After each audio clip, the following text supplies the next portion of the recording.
¿Ya están? Sí, profe. Vamos a continuar. Entonces nos quedamos con la activación de los canales activados por ligando. Ok, ahora ya podemos pasar a hablar de, en todo este momento, ¿qué es lo que estuvimos hablando? De lo que era difusión simple.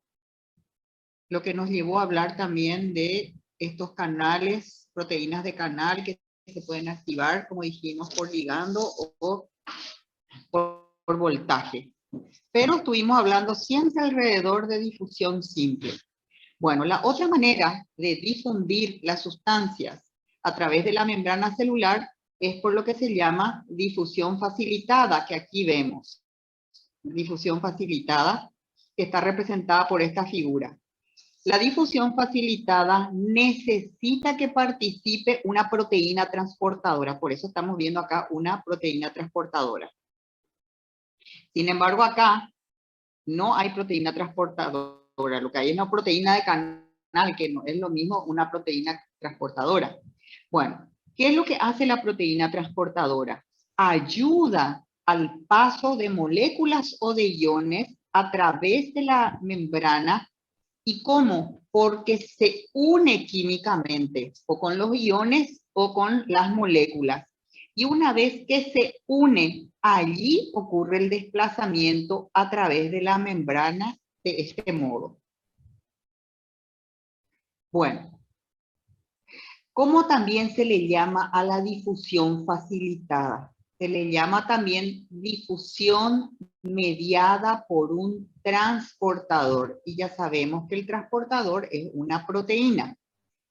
Porque una sustancia que se transporta de esta manera difunde a través de la membrana con la ayuda de una proteína transportadora específica para contribuir al transporte. Entonces nos agregó el detalle que la proteína transportadora tiene que ser específica para la sustancia o ion que va a transportar. Bueno, y por el hecho de que transporta esta proteína, por eso se le dice que facilita la difusión de una sustancia a uno u otro lado. Hay una diferencia entre lo que es difusión facilitada y lo que es difusión simple. Por un lado, el tema de la proteína. En la difusión facilitada hay una proteína transportadora, no así en la difusión simple. Acá es una proteína de canal y ya sabemos que hay diferencias entre lo que es una proteína de canal y lo que es una proteína transportadora. Ambas son proteínas, pero son distintas. Bueno, ¿en qué difiere también la difusión facilitada de la difusión simple? En el tema, vamos a ver, de la velocidad. Entonces vamos a mirar esta, para entender mejor el concepto que quiere enseñarnos el autor. Vamos a mirar esta figura de abajo donde vemos que en la vertical, ¿verdad? Lo que nos muestra es la velocidad de difusión de la sustancia. Y en la horizontal lo que tenemos es la concentración de la sustancia. ¿Y qué nos dice? Aunque la velocidad de la difusión simple y lo que es en azul quiere decir difusión simple y lo que está en rojo es difusión facilitada. Bueno, aunque la velocidad de la difusión simple, entonces miramos el azul, a través de un canal abierto, a esto se va a referir. Difusión simple a través de un canal abierto. Aumenta de manera proporcional a la concentración de la sustancia que difunde. Entonces nosotros vemos aquí, a medida que aumenta la concentración de la sustancia, la velocidad de difusión simple aumenta. ¿Notan eso?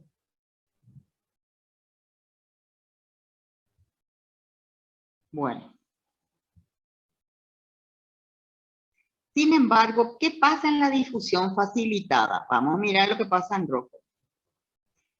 La velocidad de difusión, sin embargo, se acerca a un máximo y aunque aumente la concentración de la sustancia, ahí donde está el puntero, va aumentando la concentración de la sustancia, pero ustedes ven que al principio aumenta la velocidad en la difusión facilitada, pero llega un momento que aunque aumente la concentración de la sustancia, ya no aumenta más la velocidad de difusión facilitada.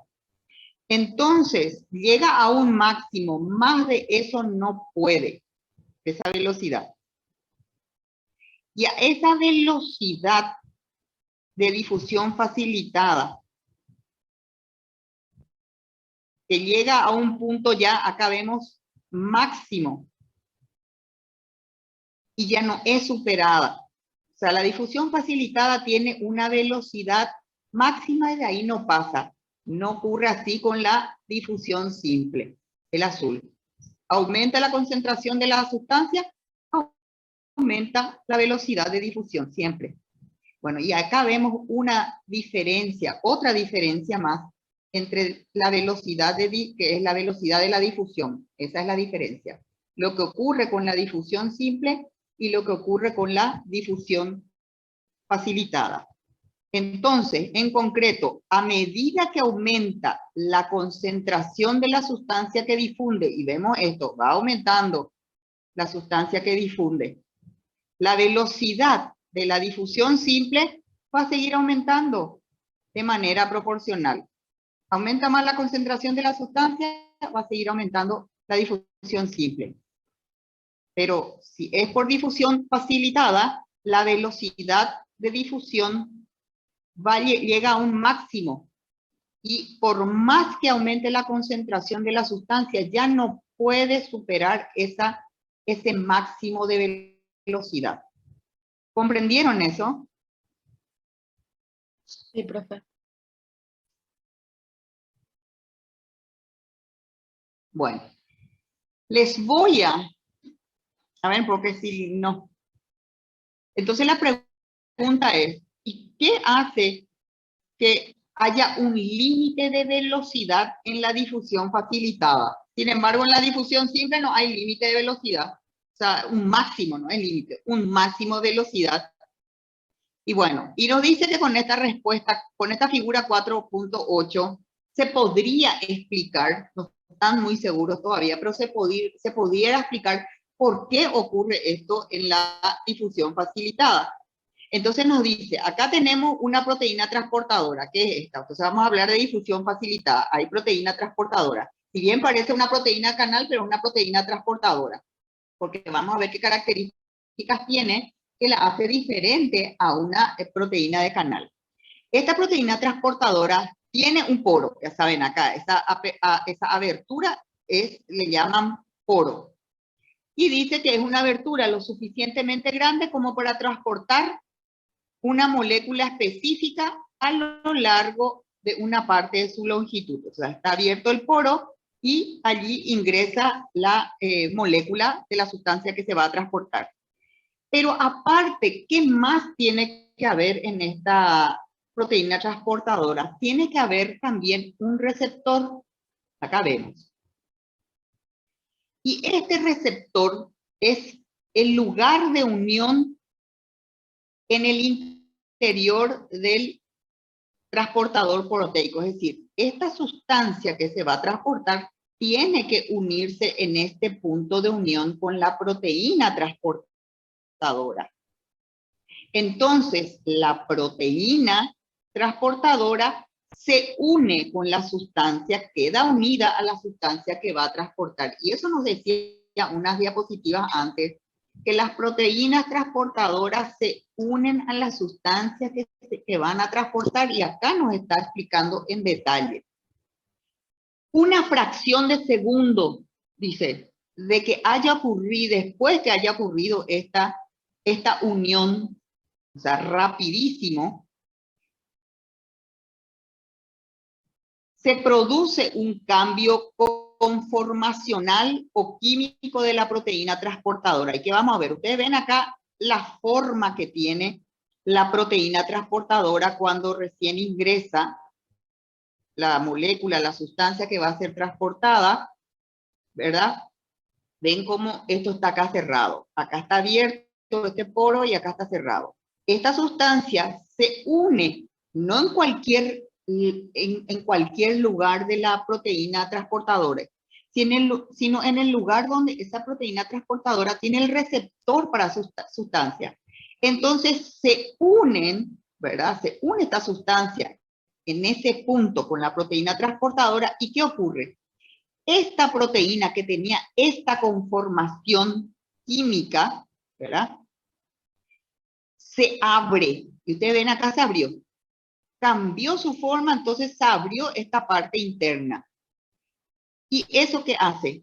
Que esta sustancia que se unió acá, esta unión es una unión también débil. Y tiene que ser débil para que una vez que se abra esto, se desuna, se desprenda de este punto de unión y entonces se libera la proteína transportadora, finalmente se separa de la sustancia de su punto de unión y se libera, en este caso, en la parte interna de la membrana celular. ¿Comprendieron esa explicación? Sí, profe. Sí, profe. Bueno, pero todavía esto no nos explica. La cuestión era, ¿por qué tiene una velocidad máxima de difusión? Por más que haya mucha sustancia, de que aumente la sustancia que se tenga que transportar, ¿por qué llega una velocidad y de esa velocidad no puede pasar por difusión facilitada? O sea, llega a un máximo. Y nos dice, la velocidad a la que se puede transportar moléculas por este mecanismo nunca puede ser mayor que la velocidad a la que la molécula proteica transportadora puede experimentar ese cambio conformacional en un sentido. Entonces, ¿qué quiere decir? La velocidad con la que esta sustancia va a pasar va a depender de la velocidad de este cambio conformacional. Y nos dice, esto tiene un límite, no puede moverse, llega, se va moviendo, se va, este cambio conformacional puede ir siendo más rápido, porque tiene su límite. Y no se puede decir se va a mover cada vez más rápido, tiene un límite. Entonces, el paso de esta sustancia acá a través, para llegar a la parte interna va a depender entonces otra vez de esta apertura. Por eso es que no puede ser, o sea, llega a un punto y no puede ser más rápido que eso. ¿Comprendido?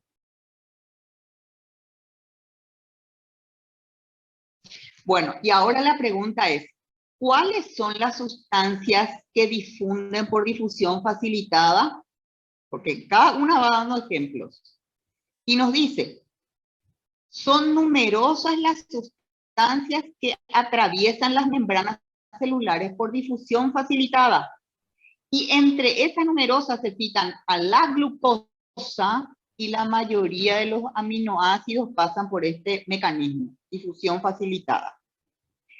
Y nos dice, en el caso de la glucosa, se han descubierto que hay aproximadamente 14 miembros de una familia de proteínas de membrana que se llaman proteínas GLUT. Acá vemos, estas proteínas GLUT entonces son proteínas transportadoras que son exclusivas para la glucosa. Bueno, y transportan moléculas de glucosa. Pero nos dice que estas proteínas transportadoras GLUT no solamente pueden transportar glucosa, sino también otros monosacáridos. No nos dicen ni disacáridos ni polisacáridos. Otros que son monosacáridos y que tienen estructura similar a la glucosa, como cuáles. La lactosa y fructosa también pueden ser, entonces pueden pasar o sea, pueden ser transportados por las proteínas transportadoras GLUT. Bueno, y entre ellas el GLUT4, y nos dice incluso la GLUT4, ¿por qué se conoce tanto? Porque es una proteína que se activa por la insulina. O sea, tiene mucho que ver en la cuestión de la diabetes. Acá está. Se activa por la insulina. Bueno. Entonces acabamos de ver todo lo que era difusión simple, vimos los ejemplos, vimos bastantes características de cada una de estas maneras y lo que es difusión facilitada. Es lo que hemos hablado entonces hasta este momento. La otra manera en que las sustancias pueden pasar a través de la membrana celular es por transporte activo. Bueno, ¿y qué es transporte activo? Tenemos que tener también el concepto de lo que es transporte activo. En el transporte activo también hay un movimiento de iones y de otras sustancias que no son iones, perdón, a través de la membrana, también están en combinación con una proteína transportadora. Pero, ¿cuál es la diferencia con la difusión facilitada? La proteína que transporta en el transporte activo hace que la sustancia se mueva, en este caso, contra un gradiente de energía. Es decir, desde un estado de baja concentración a un estado de alta concentración.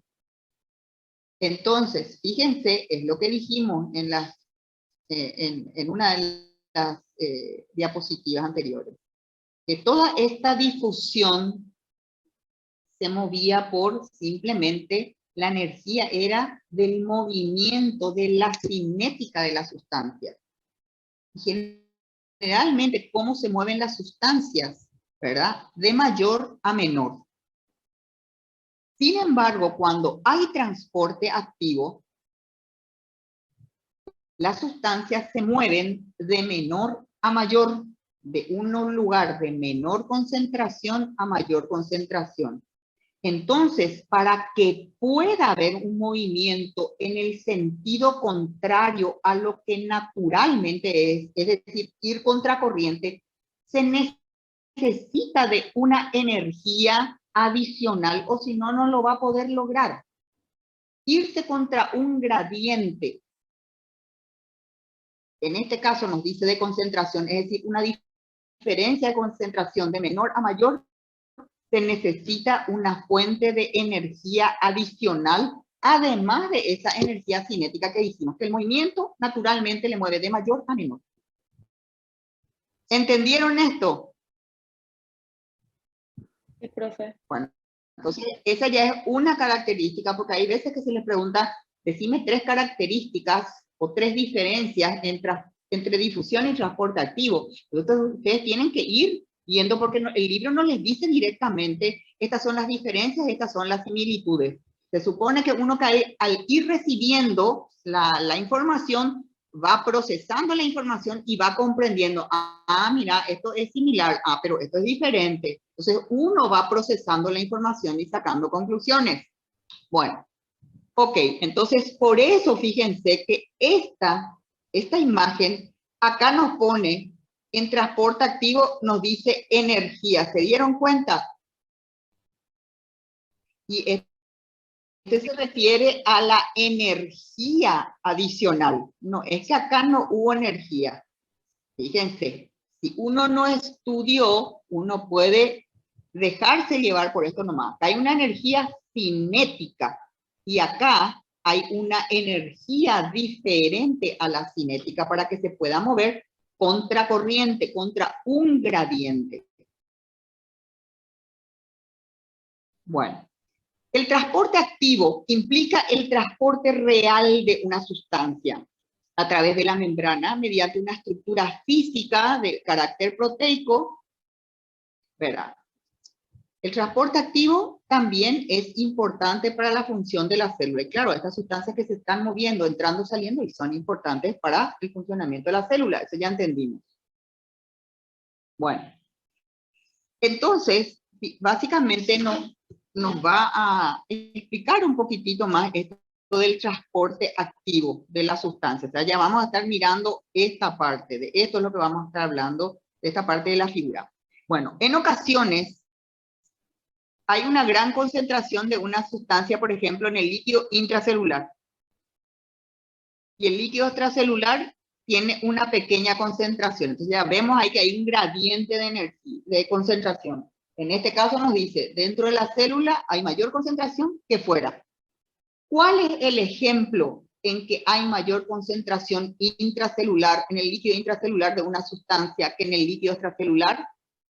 El ion potasio. Ese es un ejemplo. Sodio es lo contrario. Hay más en el líquido extracelular que en el líquido intracelular.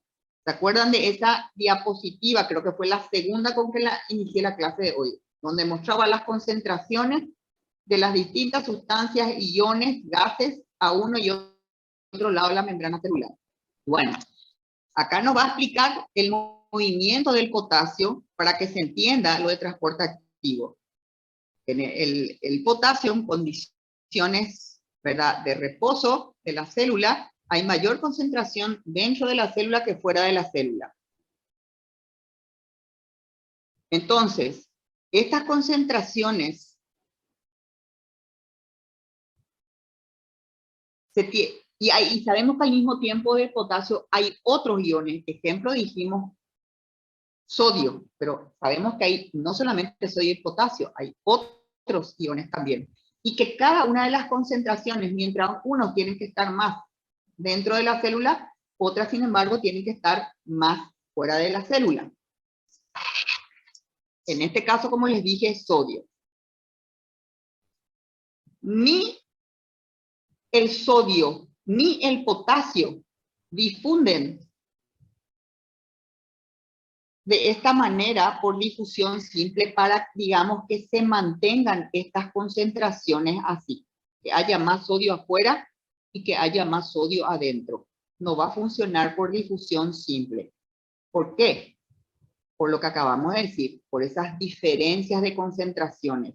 La difusión simple va difundiendo, ¿verdad?, hasta que, digamos, se equilibran en ambos lados de la membrana. El transporte activo, por definición, ya dijimos que se va de una zona de menor concentración a una de mayor. Ok. Cuando una membrana celular transporta moléculas o iones contracorriente, ya tienen los ejemplos, se puede hablar del sodio y del potasio, contra un gradiente de concentración, pero puede ser no solamente gradiente de concentración, gradiente eléctrico también, cuando hay más carga eléctrica, por ejemplo, positiva de un lado que dentro de la célula. O también gradiente de presión, hay presión más afuera que adentro o viceversa. O sea, los tres tipos de gradientes, de concentración, gradiente eléctrico o de presión. Esto se denomina entonces transporte activo. ¿Cuáles son las sustancias que se transportan por este mecanismo? Y acá tenemos la lista.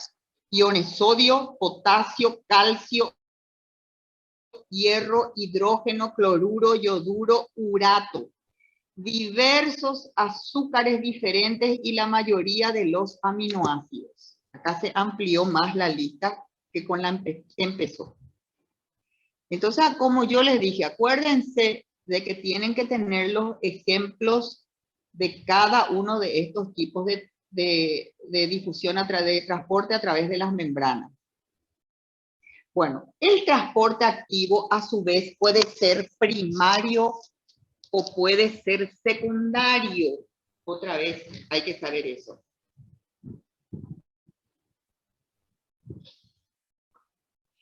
Por concepto, ¿qué es transporte activo primario? Es transporte activo primario cuando la energía para que se produzca ese transporte viene directamente de que el ATP se haya dividido, se haya escindido. De ahí procede directamente entonces la energía. O de algún otro compuesto de fosfato de alta energía. Ese es el concepto de transporte activo primario. ¿Cuál es el concepto de transporte activo secundario? En los dos tiene que haber energía. Ya nos dijo por concepto eso es transporte activo. Ahora lo que nos está diferenciando por qué uno es primario primario y por qué otro es secundario. ¿Y por qué viene eso? La diferencia es, o la procedencia de energía, ya dijimos. Transporte activo siempre necesita una energía adicional, ya dijimos. En el transporte activo primario, esa energía adicional para hacer movimiento contracorriente o contragradiente, sea de concentración, sea de cargas eléctricas, sea de presión, proviene de la escisión del ATP o de algún otro compuesto de alta energía. Sin embargo, en el transporte activo secundario, ¿de dónde procede la energía? Procede secundariamente de la energía que se almacenó en forma de diferencias de concentración iónica de sustancias moleculares o iónicas secundarias entre los dos lados de una membrana celular. ¿Y cómo se formó esa energía? Nos dice. Se formó por transporte activo primario. Secundariamente, entonces, es lo que va a dar la energía para el transporte activo secundario. Así cuesta un poco entender, pero cuando se habla del ejemplo, yo les puedo asegurar que se les va a aclarar.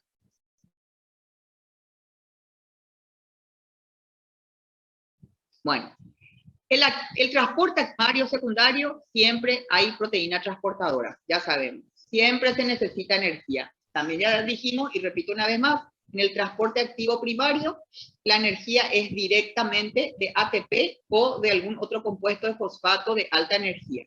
En el transporte activo secundario, sin embargo, la energía procede secundariamente de una energía almacenada gracias al transporte activo primario. Bueno.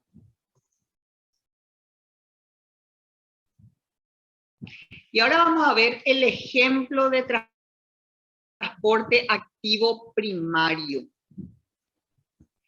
Como ejemplo nos va a dar la bomba, en este caso es bomba, de sodio-potasio. Y vemos que esta bomba de sodio-potasio transporta iones sodio. ¿En qué sentido? Hacia el exterior de la célula. Y el sodio y el potasio transporta hacia el interior de la célula. Acuérdense que dijimos que el transporte activo se produce contracorriente, es decir, de menor concentración a mayor concentración. Entonces, por eso necesita energía. Y bueno, y acá tiene sentido. El sodio, donde normalmente, o sea, en reposo, donde hay más, en el exterior de la célula, y hay menos en el interior. Entonces, efectivamente, tiene que ser transporte activo, porque es de menor concentración, tiene que mandar a donde hay mayor concentración. Y lo mismo, el potasio, hay más dentro de la célula y está bombeando desde el líquido extracelular, desde menor a mayor concentración. Entonces, evidentemente es contra un gradiente. Entonces, entre las sustancias que se transportan mediante transporte activo primario, y acá ya les está dando el ejemplo, están el sodio, potasio, calcio, hidrógeno, cloruro, es por transporte activo primario. Bueno, ya les dije el sentido en que la bomba sodio-potasio bombea. Esta bomba sodio-potasio, mediante ella es que se mantienen las diferencias de concentración de sodio y de potasio a través de la membrana. Sí sabemos que hay canales de sodio y potasio, que no es lo mismo que la bomba sodio y potasio. Porque por los canales de sodio y potasio, por el canal de sodio, entra el sodio de mayor concentración a menor concentración. Y el potasio, por el canal de potasio, va de mayor concentración a menor concentración. Entonces, el canal que conocemos de sodio hace que el sodio entre de afuera hacia adentro. Sin embargo, la bomba de sodio-potasio potasio bombea contra gradiente. ¿Me comprenden? No confundan los canales proteicos de sodio-potasio con las bombas sodio-potasio. ¿Entienden? ¿Me están siguiendo? Bueno, Sí, profe. ok. ¿Por qué es importante entonces la bomba sodio-potasio? ¿Por qué existe en el organismo? Porque es la que se va a encargar de mantener las diferencias de concentración de sodio y potasio a través de la membrana celular. Porque si por el canal de sodio solamente entra dentro de la célula de mayor concentración el sodio de afuera adentro, va a entrar infinitamente. Tiene que haber la manera de sacarle y va a ser contracorriente. ¿Y quién lo hace? Y la bomba, bombea. Entonces ahí está con la energía, hace de bomba. Ok, entonces, vuelvo a repetir. Esta bomba es responsable de mantener las diferencias de concentración de sodio y de potasio a través de la membrana celular. Y también, ¿qué más logra esta bomba? Establece el voltaje eléctrico negativo dentro de la célula. El voltaje negativo en reposo es negativo dentro de la célula en la suma, resta, multiplicación y división de todos los iones que tiene. Al final, tiene que ser negativo el voltaje dentro de la célula y positivo afuera para que ocurran las distintas actividades celulares. ¿Dónde se ve mucho el trabajo de esta bomba? En los nervios, en el sistema nervioso, porque es la que va a permitir entonces que ocurra la transmisión de las señales nerviosas en todo el sistema nervioso. Entonces, también, ¿qué más nos está diciendo? No solamente qué sustancias utilizan estos distintos mecanismos de transporte, sino en qué nivel del organismo están trabajando estos sistemas de transporte.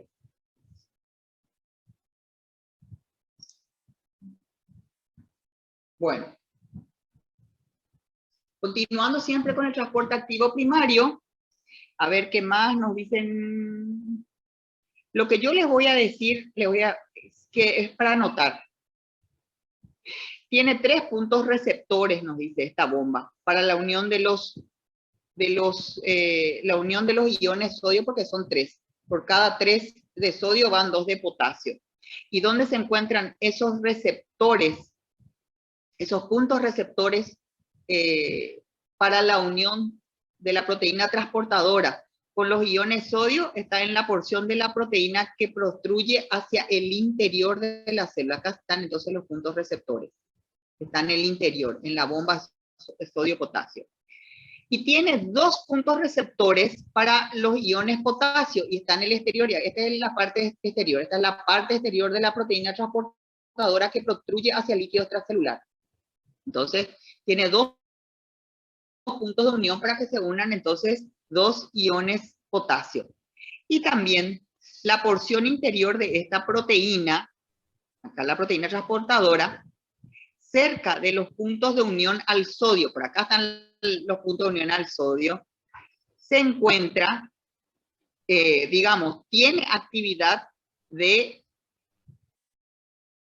la enzima ATPasa, adenosina trifosfatasa. ¿Y para qué esta zona? Justamente esta enzima va a escindir la ATPasa, el ATP en ADP, y acá se nota que se escindió el ADP más el radical fosfato. ¿Comprendieron eso? Sí, profe.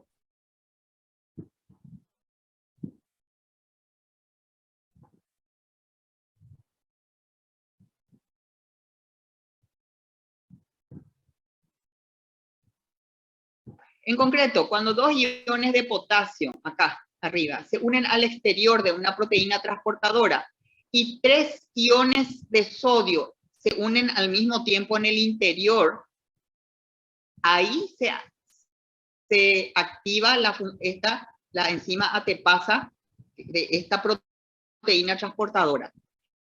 Al activarse, fíjense que no es que está en todo momento activada, sino una vez que hubo la unión, acá 2 de potasio más 3 de sodio, ahí se activa esta zona. Y una vez que se activa esta zona, hace entonces que haya una escisión de una molécula de ATP, se divide en ADP y libera un enlace de energía de fosfato de alta energía. ¿Cuántas calorías era que tenía este radical fosfato cuando se libera? ¿Cuánto tenía? 12.000, pero tienen que decir la unidad. No es 12.000 caballos, calorías, y Kilocalorías. después decía por, bueno, no era kilocalorías, calorías. Bueno, pero acuérdense, les decía incluso hasta, falta completar eso, pero fíjense. Bueno. Entonces, una vez que se libera esta energía, ahí es capaz de esto bombear contra corriente 3 iones de sodio al exterior y 2 al interior. Fíjense toda la cantidad de energía para que haya movilización de estas sustancias contracorriente a través de la membrana. Y en algún momento nos decía, ¿en qué se utiliza el ATP que se libera? Y acá nos está dando el ejemplo.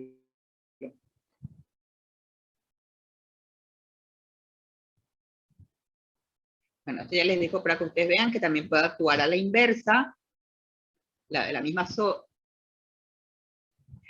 ¿Para qué es importante esta bomba sodio-potasio? Nos dijo ya, de alguna manera, para que conserven, nos decía, las cargas que tienen que haber, que tiene que ser negativo adentro y positivo afuera. Pero también nos dice, esta bomba sodio-potasio, ¿para qué también es importante? Porque controla el volumen de las células. Ustedes saben que por ósmosis el sodio, ¿qué atrae? Agua, ¿verdad? ¿Sí o no? Bueno, ¿qué pasa si solamente ingresa el sodio dentro de las células? ¿Qué va a venir detrás del sodio? Agua. Entonces la célula se va hinchando hasta que va a explotar. Entonces rápidamente, cuando llega a su límite, la bomba de sodio-potasio tiene que sacar ese sodio. Porque si no, por eso nos dice, una de las funciones más importantes, no es la única, ya nos explicó otra, es controlar el volumen de todas las células. Sin esta bomba, la mayoría de las células del cuerpo se van a hinchar hasta explotar. Entonces, ya acá nos explicó. El mecanismo para controlar el volumen es el siguiente. En el interior de la célula, acá sería el interior, hay grandes cantidades de proteínas y otras moléculas orgánicas que no pueden escapar de la célula. Así como hay sustancias que pueden entrar y salir, hay sustancias que no. La mayoría de estas proteínas y otras moléculas orgánicas tienen carga negativa. Eso ya vimos. Tienen carga negativa. Y por lo tanto, al ser negativo, ¿qué van a traer? Lo que sea positivo. Es decir, van a traer grandes cantidades de potasio, van a traer sodio y cualquier otro ion que sea positivo van a atraer, ¿verdad? Para que entre dentro de la célula. Todas estas moléculas que dijimos, no solamente el sodio, van a producir ósmosis de agua que van a entrar, este movimiento de agua, entrando al interior de la célula. Entonces, para que ese ingreso de agua no sea indefinido y haga que explote la célula, porque la célula hasta cierto punto, en un momento, me acuerdo cuando hablamos de membrana celular, decía que no era rígida, que era flexible, que era elástica, pero hasta cierto punto va a llegar un momento que va a explotar como si fuese un globo con todo su contenido. Entonces, para que eso no ocurra, tiene que existir esta bomba de sodio-potasio, entonces, que va a mandar contracorriente a estos dos iones. Bueno, comprendido. Esto ya dijimos. Bueno, hay otro transporte activo primario, el ejemplo es el calcio. Bueno, ok. ¿Dónde se encuentra normalmente el calcio? Los iones calcio se mantienen a una concentración muy baja en el citosol. Bueno, esto está mostrando, esto no es de Guyton, esto de abajo sí es Guyton. Nos está mostrando una parte de una célula. Acá notamos que es la membrana celular, este es el líquido extracelular o espacio extracelular, y esto es el citoplasma. Acá vemos los miofilamentos, actina y miosina. Y esto es un retículo sarcoplásmico que está adentro. Bueno, ¿qué es lo que nos dice? Los iones calcio se mantienen normalmente a una concentración muy baja en el citosol. El citosol sabemos que es el que está en el citoplasma. Están en una concentración muy baja en el citosol intracelular de casi todas las células del organismo. 10.000 veces menor es aproximadamente la concentración de calcio en el citosol intracelular que lo que hay de calcio en el líquido extracelular. Bueno, ¿y cómo se logra de que estas concentraciones se mantengan en ese rango? También gracias a la bomba de calcio, que hace también un transporte activo primario, que ya tenemos el concepto de lo que es un transporte activo primario. ¿Dónde están estas bombas de calcio? Estas bombas de calcio se encuentran a dos niveles. Uno está en la membrana celular, acá vemos. Y donde también hay otra bomba de calcio a nivel de, acá vemos esto que es en verde, de la membrana del retículo sarcoplásmico en las células musculares y también en las mitocondrias de todas las células. Entonces, acá hace una salvedad muy importante. Bombas de calcio, que ya sabemos hacen transporte activo primario, hay en dos niveles. En la membrana celular y también en el retículo sarcoplásmico, esto que está en verde, vuelvo a repetir, de las células musculares y también en las membranas de las mitocondrias de todas las células. ¿Y cómo funciona? Y bueno, la proteína transportadora, que acá está representada en amarillo y acá está representado en verde, penetra en las membranas. Acá vemos cómo penetra en esta membrana celular y acá vemos cómo penetra en la membrana del retículo sarcoplásmico. Ya también sabemos que al saber cómo está constituida la membrana plasmática, ya sabemos cómo están constituidas las membranas de los distintos orgánulos dentro de la célula. O sea, es lo mismo. Bueno, y nos dice entonces que la proteína transportadora actúa como una enzima ATPasa. Ya recién estuvimos hablando cómo actúa la enzima ATPasa y dónde se encontraba. ¿Y qué hacía? Escindía el ATP, decía, a ADP y en el radical fosfato. Bueno. La diferencia es que esta proteína tiene un punto de unión muy específico para el calcio. O sea, ¿en qué se diferencia la proteína transportadora de calcio con la proteína de sodio? Es que el funcionamiento es similar. Lo que difiere en los lugares donde se encuentra y que tiene un punto de unión muy específico para el calcio.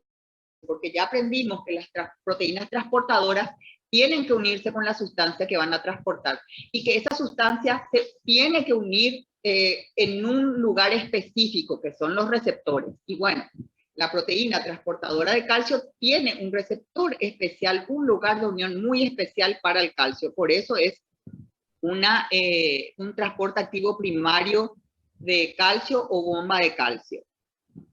Bueno, también hay otro transporte activo que es el de hidrógeno primario, donde se encuentran, hay dos localizaciones muy importantes de este transporte activo primario de hidrógeno. Glándulas gástricas, este es el estómago, acá están las glándulas gástricas en la mucosa, acá vemos como con un zoom. Bueno, en estas glándulas gástricas del estómago hay bombas de hidrógeno, donde también hay bombas de hidrógeno, donde se realiza este transporte activo primario en la porción distal, esta es la porción distal, de los túbulos distales. Este es el túbulo distal y esta es la parte distal. Y en los conductos colectores, este es el conducto colector, corticales de los riñones, es decir, los que se encuentran en la corteza. Sabemos, pues esta es la corteza, esta es la médula del riñón. Entonces, acá en esta zona también hay, entonces, el transporte activo primario de iones hidrógeno.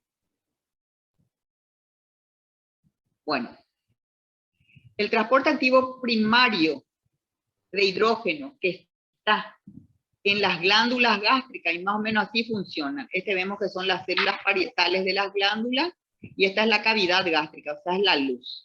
Entonces, en las glándulas gástricas están las células parietales, que están en las capas profundas, y tienen el mecanismo activo primario más potente de transporte de iones hidrógenos de todo el cuerpo. Entonces, ¿dónde se encuentra el transporte de iones hidrógenos más potente del organismo? Acá, en las células parietales de las glándulas gástricas. ¿Y por qué? Este es un mecanismo base para que se secrete ácido clorhídrico en las secreciones digestivas del estómago. De aquí sale.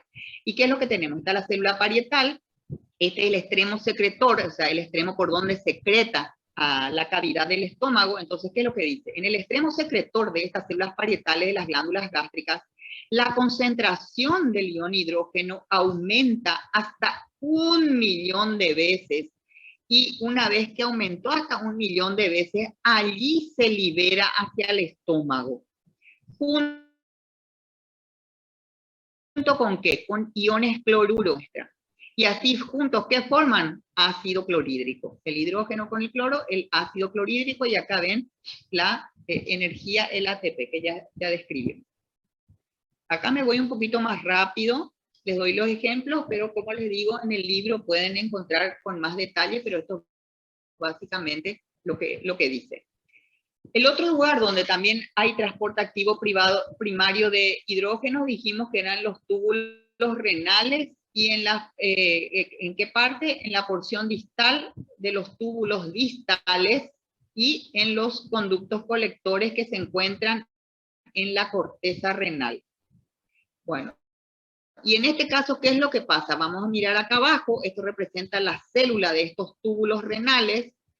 Hacia la derecha, esto representa la luz tubular, o sea, donde se va formando la orina. Entonces, de este lado izquierdo estarían los vasos sanguíneos y el intersticio. Bueno, entonces, ¿qué es lo que ocurre en este lado? Vamos a hablar del transporte primario de hidrógeno, entonces tienen que mirar dónde está el símbolo de hidrógeno. Acá ven. Entonces, en este caso se secretan grandes cantidades, ven la secreción, el sentido de la flecha, grandes cantidades de iones hidrógeno desde la sangre, o sea, están viniendo desde aquí, ingresan a las células tubulares y finalmente a la orina. Acá es donde la luz de los túbulos, se va formando la orina. Entonces, el hidrógeno finalmente debe ser secretado en grandes cantidades a la orina. ¿Para qué? Para eliminar, limpiar el organismo de exceso de iones de hidrógeno, si no terminaría intoxicándose el organismo. Entonces, para eso es importante este transporte activo primario de iones de hidrógeno. Entonces, finalmente, estos iones de hidrógeno se pueden segregar hacia la orina con un gradiente de concentración de aproximadamente 900 veces. Imagínense, es tanta la concentración de hidrógeno en la luz tubular que contra ese gradiente 900 veces con respecto a lo que hay acá, por eso un transporte activo primario y potente para estar contracorriente eliminando esta cantidad de iones de hidrógeno. ¿Comprendieron? Sí, profe. Bueno, ya está por terminar. Fuerza, falta poco.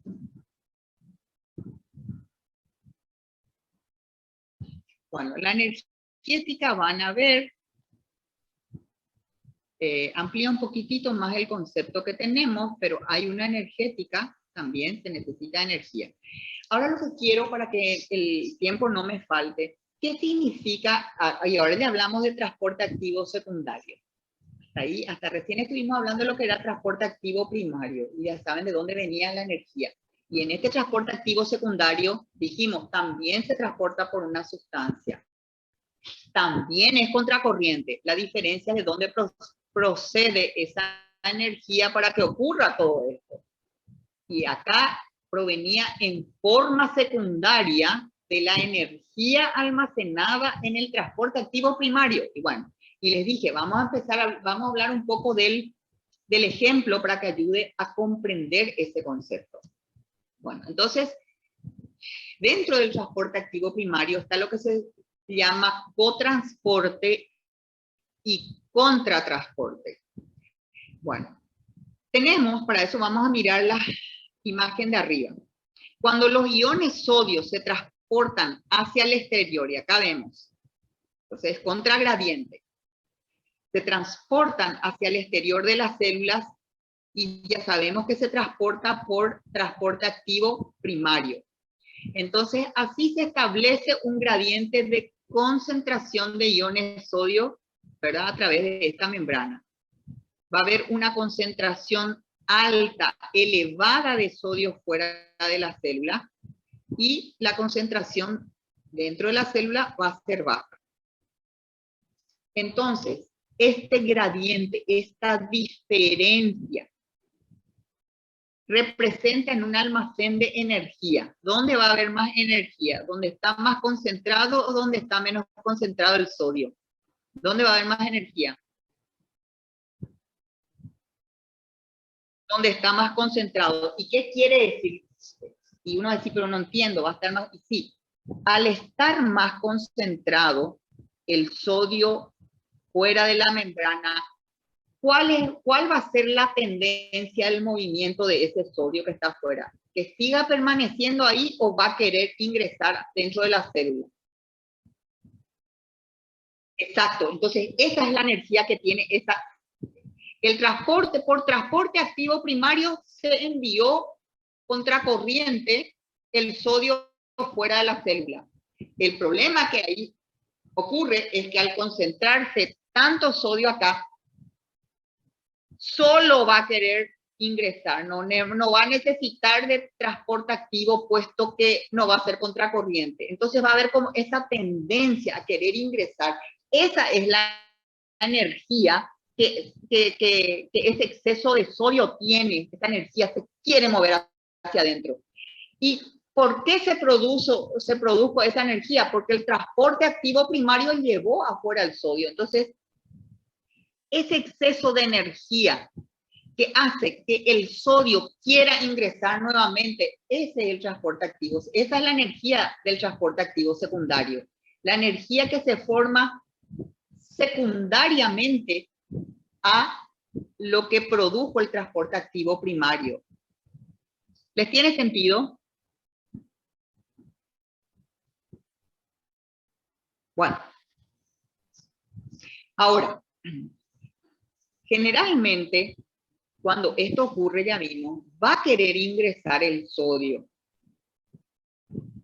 Pero al querer ingresar el sodio, nuevamente, porque está muy acumulado afuera por el transporte activo primario, el sodio generalmente no entra solo, como vimos, viene acompañado, quiere ingresar adentro. Otras sustancias también quieren ingresar con el sodio, que vimos que generalmente no entra solo el sodio, quiere ingresar otras sustancias. Entonces, no solamente quieren, sino que ingresan aprovechan y con el sodio ingresan otras sustancias. Y a ese fenómeno de que, por ejemplo, con un ion, en este caso el sodio, quieran aprovecharse otras sustancias y al mismo tiempo transportarse al interior de la célula, en este caso, a eso se le llama cotransporte, porque más de una sustancia está siendo transportada. A eso se le llama cotransporte, y en el mismo sentido, porque dice, el sodio quiere ingresar, entonces también quiere ingresar con el sodio otras sustancias, en el mismo sentido, quiere ingresar. Entonces eso es transporte activo secundario y es cotransporte. ¿Comprendido? Sí, profe. Bueno, para que el sodio arrastre otra sustancia, tiene que haber también una condición. Se tiene que acoplar, tiene que haber un mecanismo de acoplamiento con la otra sustancia. Y ese mecanismo lo da la proteína transportadora, porque acuérdense, en un transporte activo siempre tiene que haber transporte, tiene que haber proteína transportadora. Bueno, entonces se tienen que acoplar las sustancias, en este caso el sodio, y la otra sustancia que de yapa va a entrar con el sodio, se tiene que acoplar con la proteína. Se tienen que unir siempre. Nos dijo lo eso, siempre la proteína transportadora se tiene que unir a la sustancia que va a transportar. Y acá una vez más nos afirma, solamente que decir unir nos dice un mecanismo de acoplamiento. Se tiene que unir. Y como van en el mismo sentido, los dos van a ingresar, se le llama cotransporte. Y acá abajo nos muestra eso. A la derecha nos muestra como la bomba de sodio, ¿verdad? Que ya sabemos que es sodio-potasio. La bomba de sodio saca los iones sodio fuera de la célula, es decir, de menor concentración a mayor concentración. Ya sabemos que es transporte activo primario. Se junta tanto sodio acá que llega un momento que por haber tanto sodio, por el otro mecanismo, porque hay varios mecanismos que están actuando al mismo tiempo, y sabemos que una de las leyes dice que generalmente el movimiento se quiere dar de mayor concentración a menor concentración. Entonces, este sodio que acá está en mucha concentración, quiere volver a ingresar. Y puede ingresar, pero no a través ya de este mecanismo, sino de una proteína transportadora, ¿verdad? ¿Y cómo va a ingresar? ¿Con qué energía? Y con esa energía, por eso se llama transporte activo secundario, que por estar tan concentrada aquí, ya le empuja, quiere ingresar. Y sabemos que tiene que unirse con la proteína transportadora. Y detrás de este sodio quiere venir otra sustancia también y utiliza el mismo, o sea, la misma proteína transportadora. O sea, en vez de transportarse una, se van a transportar dos en este caso. Por eso, primero es transporte activo secundario. Ya entendieron por qué. ¿Y por qué es cotransporte? Porque otra sustancia se está transportando. Hay entre dos están. Y en este caso, con el sodio va a entrar la glucosa.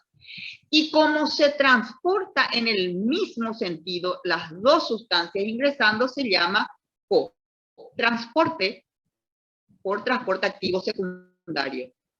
¿Comprendido? Bueno, esto les explica aproximadamente lo mismo que acabamos de hablar, ¿verdad? Aparte de la glucosa, ¿quién también ingresa así? Los aminoácidos. También hacen cotransporte con los iones de sodio.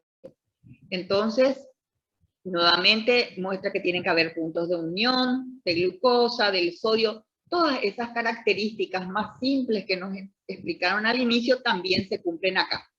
Y acá va ocurriendo. Entonces ya sabemos, cotransportadores de sodio-glucosa nos explican este transporte activo secundario y por qué se llama cotransporte, porque las dos sustancias van en el mismo sentido. Los aminoácidos también es lo mismo. Hay un cotransporte, transporte activo secundario, ya saben por qué es secundario, porque están más de un lado. El sodio también se puede transportar al mismo tiempo, cotransportar aminoácidos en un mismo sentido, al interior de la célula. La diferencia es que hay proteínas transportadoras de aminoácidos y hay proteínas transportadoras de glucosa. Si bien el mecanismo de transporte es similar, las proteínas tienen que ser proteínas para este mecanismo de transporte y proteínas para este mecanismo de transporte. Y ahora tenemos que entender lo que es el contratransporte. Ya entendimos por qué es, mirando acá arriba, a la izquierda, ya entendimos por qué es transporte activo secundario, ya expliqué. Segundo, por qué es cotransporte, porque va más de una sustancia y la aprovecha la sustancia principal. Y también es contraporte porque las dos se van en el mismo sentido, en este caso ingresando a la célula. ¿Cuándo se llama contratransporte? En el caso del sodio también ocurre. Que siempre el sodio está intentando ingresar dentro de la célula. Miren abajo. Ya sabemos por eso es transporte activo secundario. Porque se está concentrando mucho por fuera de la célula a causa del transporte activo primario y tiene la energía que le produce esa tendencia a querer ingresar dentro de la célula. Pero al mismo tiempo que el sodio quiere ingresar dentro de la célula, hay una sustancia que quiere salir fuera de la célula. En este caso, el hidrógeno. Entonces, aprovecha esta misma proteína que va a transportar el sodio adentro, va a haber un cotransporte, pero la diferencia es que la sustancia que se va a colar con el sodio va a ir en sentido inverso. Una entra y la otra sale, en este caso el hidrógeno. Y a esto se le llama contratransporte. En líneas, resumiendo, es esto, lo que está acá arriba. Los dos son transporte activo secundario. Pero uno es con transporte cuando utilizan la misma proteína transportadora y las sustancias se van en el mismo sentido. Contratransporte del transporte activo secundario es cuando van a usar la misma proteína transportadora que tienen que tener sus lugares de unión y todo eso no varía. La diferencia es que la sustancia principal ingresa, en este caso el sodio, y la otra sustancia que se va a cotransportar, pero va en sentido contrario, saliendo. Entonces, uno es cotransporte y otro es contratransporte. ¿Comprendido? Sí, profe. Bueno, y acá tienen los ejemplos. Contratransporte de iones de calcio y de hidrógeno. Acuérdense, siempre tengan ejemplos de todo. ¿Y dónde se ve más? ¿En qué parte? ¿En qué aparato del sistema? Porque cuando se está hablando, por ejemplo, digestivo, cuando se habla de formación de ácido clorhídrico, ahí se van a acordar, por ejemplo, de esto, ¿verdad? Sí, porque se toca. Estas son como las generalidades. Otro ejemplo de contratransporte es el de, dijimos, sodio, iones, calcio, hidrógeno, que llamamos calcio, y hidrógeno que están en los túbulos renales. Estos están acá, en estos lugares que vemos. A ver. Y por último, y acá ya termina, el transporte activo a través de capas celulares. Acá, ¿qué tenemos que entender? Fíjense, la imagen primero, acá vemos, esta es una célula, este rectangulito, esta es otra célula, acá vemos otra célula. Este lado es el lado de la célula que va con la luz de donde se secreta algo. Estas son las membranas plasmáticas laterales y esta es la membrana basal. Bueno, en muchas partes del organismo hay que transportar sustancias, no solamente, nosotros todo lo que estuvimos viendo es cómo se transporta a través de la membrana celular. Esta es la membrana celular, esta es la membrana celular, acá. Pero nos dice, realmente las sustancias no solamente se tienen que transportar a través de una membrana, sino muchas veces a través de toda una célula tiene que ocurrir el transporte. En estos casos, por ejemplo, donde hay una secreción, hay un borde luminal, por ejemplo, no son todas las células, tienen un borde luminal y tienen un borde basal. Bueno, entonces, el hecho de que las sustancias no solamente se tengan que transportar a través de membranas, sino también a través de toda una célula, ¿dónde ocurre? En el epitelio intestinal. ¿Por qué? Dentro del intestino, ahí se absorben las sustancias, tienen que pasar por la membrana celular de las células intestinales, pero después tienen que recorrer toda la célula para finalmente, ¿dónde tienen que llegar? A los vasos sanguíneos para absorber, por ejemplo, todo lo que se absorbió del intestino.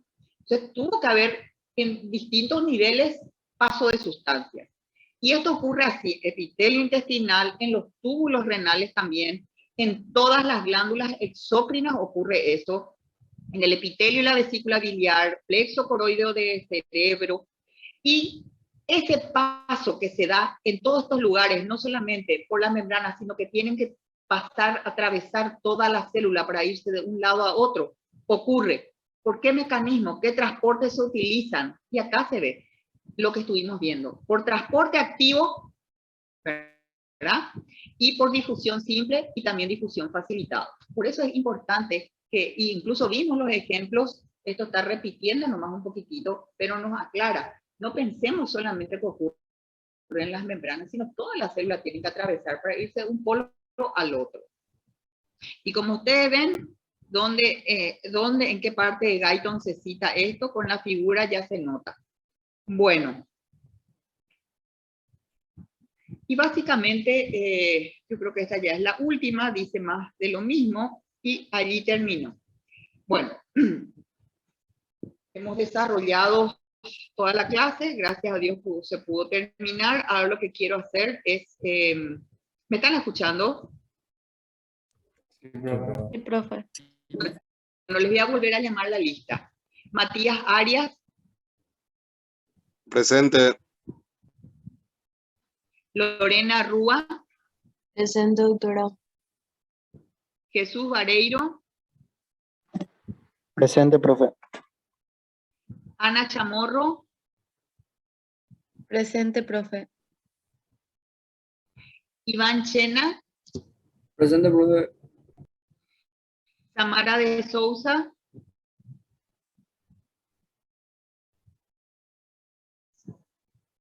Tamara de Souza. Osvaldo Duarte. Presente, profesora. Liz García. Presente, doctora. Santiago Gómez. Jazmín Ampar. Presente, doctora. Javier Leguizamón. Presente, doctora. Ulises López. Presente, doctora.